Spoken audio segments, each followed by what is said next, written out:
Pie chart বানানোর জন্য আমরা ডাটাটা সেভ করলাম। সো এখন আমি পাই চার্টটাকে দেখার জন্য আমার এই সেভের পরে ইনিশিয়ালি হচ্ছে আমরা এই যে কোয়েরিটা লিখেছিলাম সেই কোয়েরিটাকে ভেরিফাই করতে পারবো না, আমাদেরকে হচ্ছে সেভ করে এসে দেন হচ্ছে আমাদেরকে ভেরিফাই করতে হবে। আমি যখন ভেরিফাই করি তাহলে আমাকে দুইটা অপশন দেবে, একটা হচ্ছে ভ্যালু আর একটা হচ্ছে অবজেক্ট টাইপ। মূলত হচ্ছে পাই চার্ট দেখানোর জন্য দুইটা এলিমেন্ট সাধারণত প্রয়োজন হয় সব ক্ষেত্রে, একটা হচ্ছে টাইটেল আর একটা হচ্ছে ভ্যালু। আমরা ইনসাইড ডিবিতে টাইটেলের এগেইনস্টে আমরা হচ্ছে তাকে বলতেছি একটা অবজেক্ট আইডি। সো আমার এখানে চারটা অবজেক্ট আইডি আছে, doctor, engineer, teacher and lawyer. তো ডিফল্ট কনফিগারেশন দিয়ে এটাকে আমি আমার যেহেতু সেভ করা আছে, সো আমি এখন এটাকে একটা ড্যাশবোর্ডে অ্যাসাইন করব। ডিবি 2025 এই ড্যাশবোর্ডে আমি আইটেমটা অ্যাড করলাম। অ্যাড করার পরে আমি যাব হচ্ছে আমার ড্যাশবোর্ড পেজে। যেয়ে আমি হচ্ছে আমার ড্যাশবোর্ড চলে আসলাম, আমার পাই চার্ট চলে আসলো। এবং এখানে যে জিনিসটা হয়েছে সেটা হচ্ছে এখানকার এই চারটা ভ্যালু আমি হচ্ছে ডিফল্ট কনফিগারেশন দিয়ে এটাকে তৈরি করেছি। এখন যদি আমি এটার কোনো অংশকে চেঞ্জ করতে চাই তাহলে আমাকে যে কাজটা করতে হবে, আমি এটাকে একটু ওপেন করি।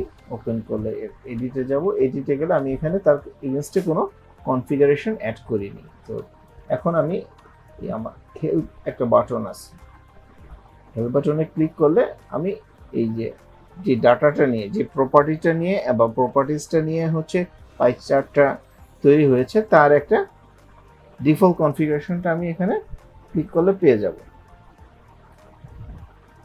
ঠিক আছে, তো টেক্সট কালার, লিজেন্ডের পজিশন রাইট, লিজেন্ডের যে পজিশনগুলো হচ্ছে আমরা ইউজ করতে পারবো সেগুলো এখানে দেওয়া আছে। তো আমি এখান থেকে কিছু চেঞ্জ করে দিই।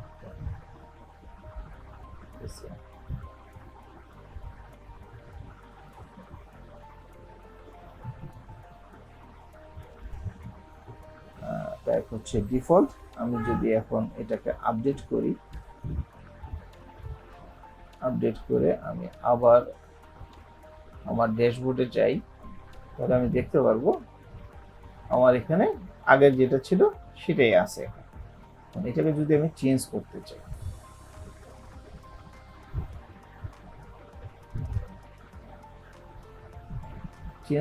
চাই, তাহলে হচ্ছে আমি যদি রাউন্ডেড দিয়ে এখানে টাইপ আপডেট করি এবং আমি আবার এই আইটেমটাকে দেখি, তাহলে আমার এই পাই চার্টটা রাউন্ড পাই চার্টে কনভার্ট হয়ে গেছে। এখন এটাকে যদি আমি আরো যে কনফিগারেশনগুলো আছে সেগুলো একটা একটা করে আপডেট করি তাহলে দেখতে পাবো কাস্টমার আমার লিজেন্ড পজিশন হচ্ছে রাইট আছে। আচ্ছা, আমি আরেকটা উইন্ডো ওপেন করে নিই একসাথে, আমার সুবিধা হবে আমার ইফেক্টটা দেখার জন্য। সো এখানে যেটা আছে সেটা হচ্ছে যে আমার লিজেন্ড পজিশনগুলো রাইট সাইডে আছে। আমি যদি এখন লিজেন্ড পজিশনগুলো লেফট সাইডে দিতে চাই তাহলে আমি এখানে লেফট লিখে দিব। এখানে এসে আমি রিলোড করলে আমি দেখতে পাবো আর পজিশনটা লেফটে চলে গেছে রাউন্ড। এখানে আরো কিছু জিনিস দেখা যায়, যার মধ্যে প্রথমত হচ্ছে আমি যদি ডাটাটা দেখতে চাই, যে ডাটাটা নিয়ে আমার এই আইটেমটা তৈরি হয়েছে।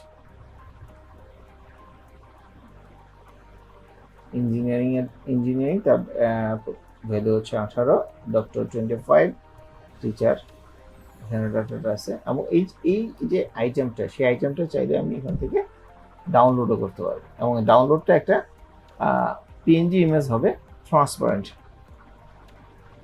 সো এটাকে আমরা যে কোনো প্রেজেন্টেশন বা আমাদের কোনো স্লাইডে অ্যাড করতে পারবো এখান থেকে নিয়ে।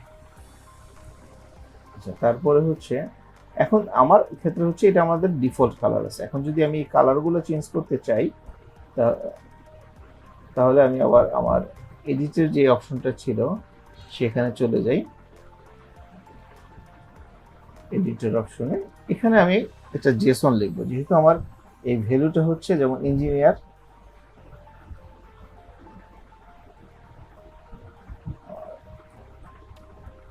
ভ্যালু হচ্ছে ইঞ্জিনিয়ার। সো আমি ইঞ্জিনিয়ারিং এর কালারটা চেঞ্জ করতে চাচ্ছি।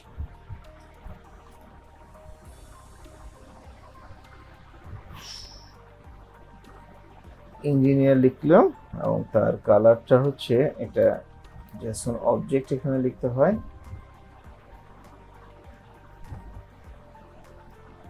অলওয়েজ খেয়াল রাখতে হবে যে আমার জেসন ফরম্যাটটা যেন ঠিক থাকে। আমি এটাকে একটু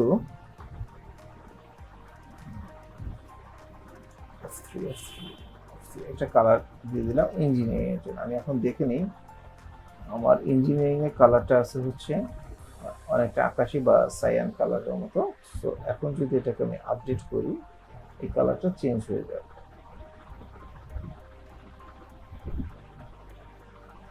একটা হোয়াইটের মতো কালার চলে আসছে। এখন যদি আমি এটাকে রেড করতে চাই, সাপোজ আমার এই আইটেমটাকে আমি রেড করব, সেক্ষেত্রে আমি হচ্ছে একটা কালার কোড নিয়ে আসি।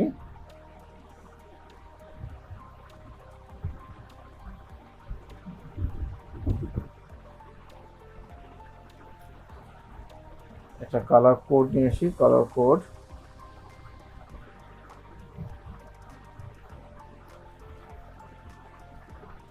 এখান থেকে আমি একটা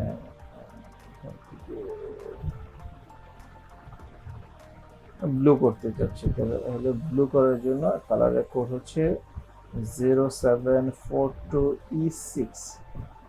কালারটা কোডটা কপি করে এখানে কালার কোডটা পেস্ট করে দিলাম। এটাকে আপডেট করে নিলেই আমি এই কালারটা দেখতে পাবো, কালারটা চলে আসছে।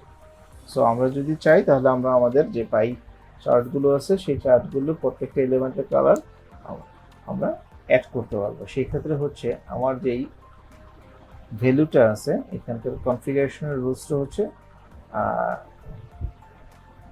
যে অবজেক্ট আইডিটা আছে, অবজেক্ট আইডি একটা জেসন অবজেক্ট হচ্ছে নিয়ে তার কালারটা এখানে ডিফাইন করে দিতে হবে, তাহলেই চলে আসবে। আচ্ছা, আর একটা জিনিস হচ্ছে আমি যদি এখন এটাকে বটম করি, আমার রিজেন্ট পজিশন বটম করলে এটা বটমে চলে আসার কথা, নিচে চলে আসছে। সো আমাদের এখানে আমরা দেখলাম হচ্ছে আমাদের যেহেতু টাইপের হিন্ট হচ্ছে দেওয়া আছে default, rounded and customize. Customize নিয়ে আমি আরেকটা ভিডিও করব, এই জন্য কাস্টমাইজটা এখানে দেখানো হলো না। এখানে যদি আমি এখন ডিফল্ট দিই তাহলে ডিফল্ট পাই চার্টটা যেভাবে বিহেভ করার কথা সেটা এইভাবেই বিহেভ করছে এখন।